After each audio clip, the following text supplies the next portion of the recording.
السلام علیکم دوستو آج 8 جنوری 2020 بدھ کا دن ہے۔ دنیا کی بڑی اور بہترین اپڈیٹس میں آج آپ سنیں گے کہ امریکی فوج دہشت گرد قرار، 290 کا عدد بھی یاد رکھیں، موت کا بدلہ سر عام لیا جائے، سپریم لیڈر۔ لفظ انشاءاللہ جرمن زبان میں شامل۔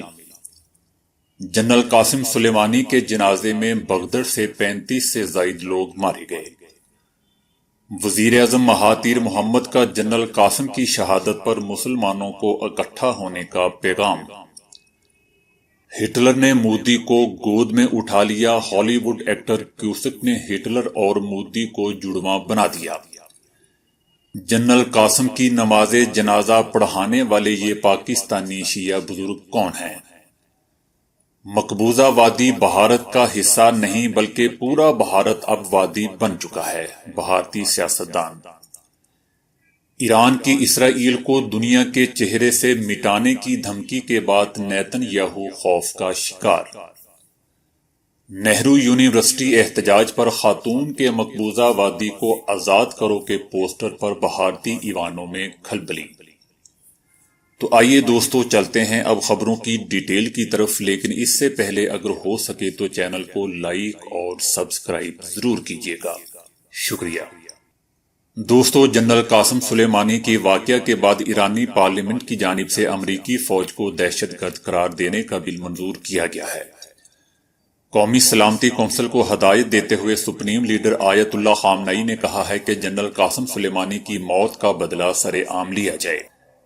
ایرانی صدر حسن روحانی نے کہا ہے کہ ایران کو دھمکیاں نہ دی جائیں، جو 52 اہداف کا حوالہ دے رہے ہیں وہ 290 کو بھی یاد رکھیں۔ حسن روحانی نے کہا ہے کہ 3 جولائی 1988 کو ایرانی مسافر طیارہ امریکی جنگی بحری جہاز سے داغے گئے میزائل سے تباہ ہوا تھا۔ اس واقعے کے رد عمل میں ایران نے عراق کے ساتھ جاری 8 سالہ جنگ روکنے کا اعلان کیا تھا۔ دوستو، ادھر جرمن میں عربی زبان کا لفظ انشاءاللہ جرمنی کی مقبول ترین ڈکشنری ڈوڈن میں شامل کر لیا گیا ہے۔ ڈوڈن ڈکشنری سال 1880 سے شائع ہو رہی ہے۔ لغت میں انشاءاللہ کے معنی جرمن زبان میں اگر اللہ نے چاہا درج کیے گئے ہیں۔ اس لفظ کو سرکاری طور پر جرمن لفظ تسلیم کرتے ہوئے ڈیجیٹل لغت ڈوڈن میں شامل کیا گیا ہے۔ یورپ میں مسلمانوں کی سب سے بڑی تعداد جرمنی میں پائی جاتی ہے، جہاں تقریباً 5 لاکھ مسلم افراد بستے ہیں۔ دوستو، ادھر جنرل قاسم سلیمانی کے آبائی شہر کرمان میں جنازے کے جلوس میں بھگدڑ مچنے سے 35 سے زائد لوگ مارے گئے ہیں اور 50 سے زائد زخمی ہوئے ہیں۔ قاسم سلیمانی کی نماز جنازہ میں ہزاروں افراد نے شرکت کی، جس میں سوگواران نے قاسم سلیمانی کی تصاویر والے پوسٹر اور ایرانی جھنڈے تھام رکھے تھے۔ اس دوران جنازے کے جلوس میں بھگدڑ مچنے اور دم گھٹنے سے درجنوں لوگ مارے گئے۔ بعض زخمیوں کی حالت انتہائی تشویشناک ہے، جس کے باعث ہلاکتوں میں اضافے کا ڈر ہے۔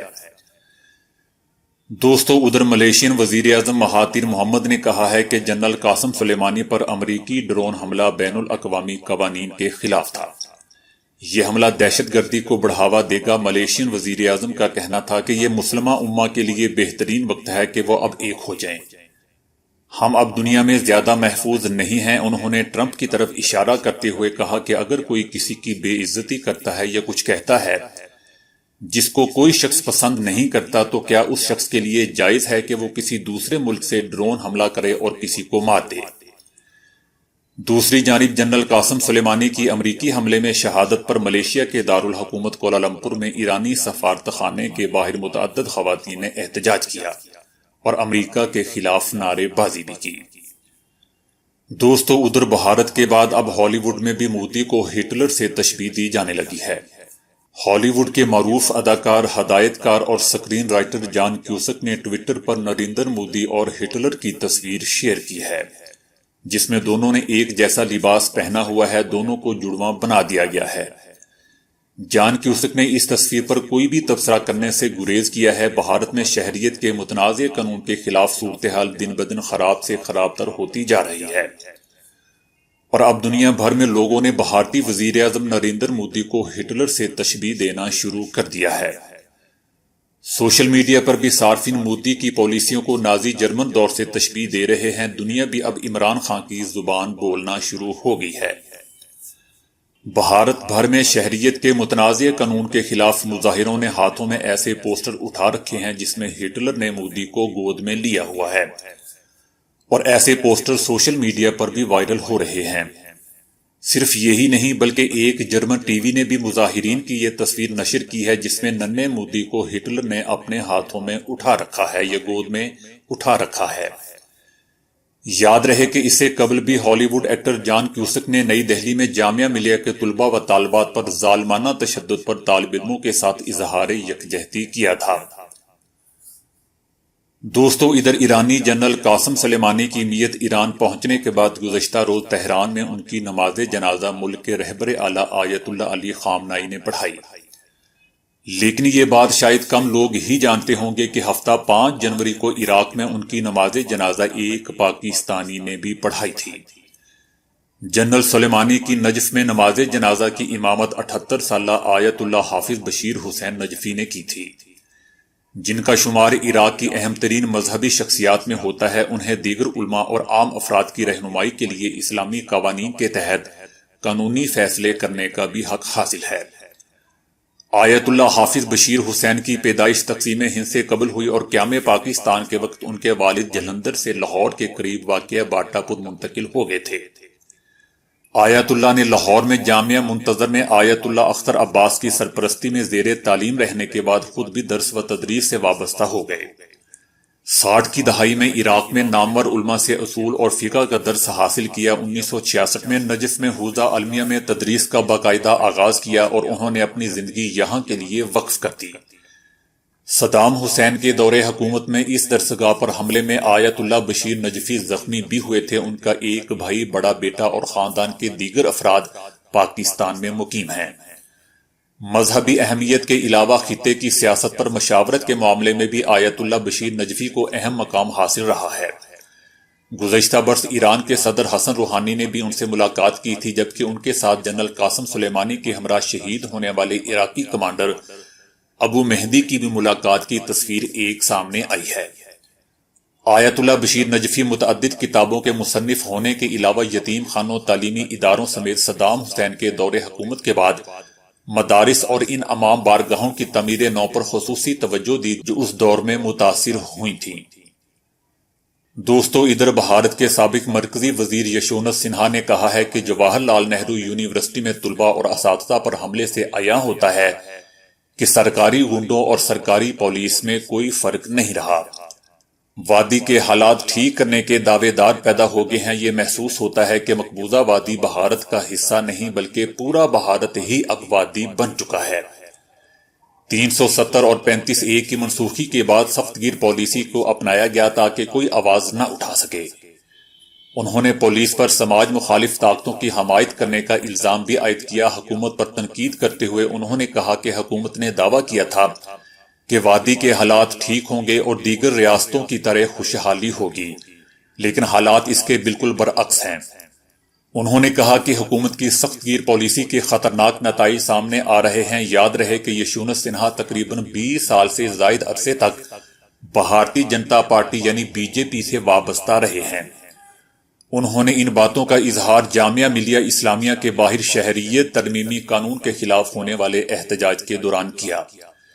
سنہا نے انکشاف کیا کہ وہ 4 سال قبل مقبوضہ وادی کے دورے پر تھے اور انہوں نے حالات کو بہتر بنانے کے لیے ایک رپورٹ بھی تیار کی تھی، لیکن مذکورہ رپورٹ جب ریاست کے ایک اعلیٰ آفیسر کو سونپی گئی تو انہوں نے کہا کہ حکومت کی طرف سے آرڈر ہے کہ وہ وادی میں کسی شخص سے بات چیت نہیں کریں گے، بلکہ جو بھی شخص حکومت کے خلاف آواز اٹھائے گا اس کو سختی سے کچل دیا جائے گا۔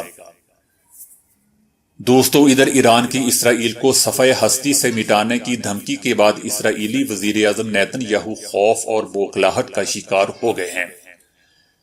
اسرائیلی وزیر اعظم نے ایرانی جنرل قاسم سلیمانی کے قتل کو مکمل طور پر امریکہ کا اپنا ذاتی معاملہ قرار دے دیا ہے۔ ان کا کہنا ہے کہ اسرائیل کو اس معاملے میں نہ گھسیٹا جائے، ہمارا اس میں کوئی قصور نہیں ہے۔ اسرائیلی وزیر اعظم نے سیکیورٹی کابینہ کے اجلاس میں یہ بات واضح کی ہے کہ 3 جنوری کو بغداد ایئرپورٹ پر ہونے والے فضائی حملے میں اسرائیل کا کوئی ہاتھ نہیں ہے۔ اور نہ ہی اسرائیل کے ساتھ اس معاملے پر کوئی بات چیت کی گئی تھی۔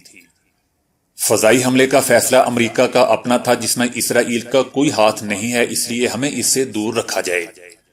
اسرائیلی وزیر اعظم نے ایرانی حکام کے دھمکیوں پر تشویش کا اظہار کرتے ہوئے کہا تھا کہ اسرائیل کو اس معاملے میں مت گھسیٹا جائے۔ اسرائیلی وزیر اعظم نیتن یاہو نے سیکیورٹی کابینہ کے اجلاس میں وزراء کو جنرل قاسم سلیمانی کے معاملے سے بیان نہ دینے اور دور رہنے کی بھی ہدایت کی۔ یاد رہے کہ ایران نے کہا تھا کہ اگر امریکہ نے ایران پر حملہ کیا تو اسرائیلی شہروں حائفہ اور تل ابیب کو راکھ میں بدل کر رکھ دیں گے۔ ایران نے ٹرمپ کی دھمکی کے جواب میں کہا کہ ٹرمپ کہتے ہیں کہ ایران نے بدلہ لیا تو امریکہ پھرتی سے حملہ کرے گا۔ اس کے جواب میں ایران نے کہا تھا کہ اگر ایران پر حملہ کیا گیا تو اسرائیل کو دنیا کے چہرے سے مٹا کر رکھ دیں گے۔ دوستو، جواہر لال نہرو یونیورسٹی پر حملے کے خلاف مظاہروں نے مودی حکومت کو ہلا کر رکھ دیا ہے۔ ممبئی میں گیٹ وے آف انڈیا پر احتجاج کرتے طلباء کو پولیس نے وہاں سے اٹھا دیا۔ پولیس والے طلباء کو گھسیٹ کر گاڑی میں ڈالتے رہے، لیکن طلباء کے حوصلے پست نہیں ہوئے اور وہ وہاں سے 2 کلومیٹر دور آزاد میدان میں جا کر بیٹھ گئے۔ دہلی پولیس نے تعصب کا مظاہرہ کرتے ہوئے الٹا حملے میں زخمی ہونے والی اسٹوڈنٹ یونین کی صدر عائشی گھوش کے خلاف مقدمہ درج کر لیا۔ بھارت میں مودی حکومت کا ظلم عروج پر پہنچ گیا ہے، لیکن معاشرے کے تمام اہل ضمیر بھی اب تھوک بجا کے میدان میں آ چکے ہیں۔ اس سے پہلے رات کو گیٹ وے آف انڈیا پر طلباء نے خوب احتجاج کیا، جس میں شامل ایک خاتون میں مقبوضہ وادی کو آزاد کرو کا پوسٹر لہرا کر بھارت کے ایوانوں میں کھلبلی مچا دی تھی۔ دہلی پولیس نے نہرو یونیورسٹی پر حملہ کرنے والوں کو گرفتار کرنے کی بجائے الٹا حملے میں زخمی ہونے والے 19 افراد کے خلاف مقدمہ درج کر لیا۔ اس میں حیرت کی بات دوستو یہ ہے کہ مقدمے میں ان تمام افراد پر یونیورسٹی کا سرور روم توڑنے کا الزام لگایا گیا ہے۔ دوستو، یہ خبر پڑھ کر ہماری پاکستانی پنجاب پولیس بھی شرما رہی ہوگی۔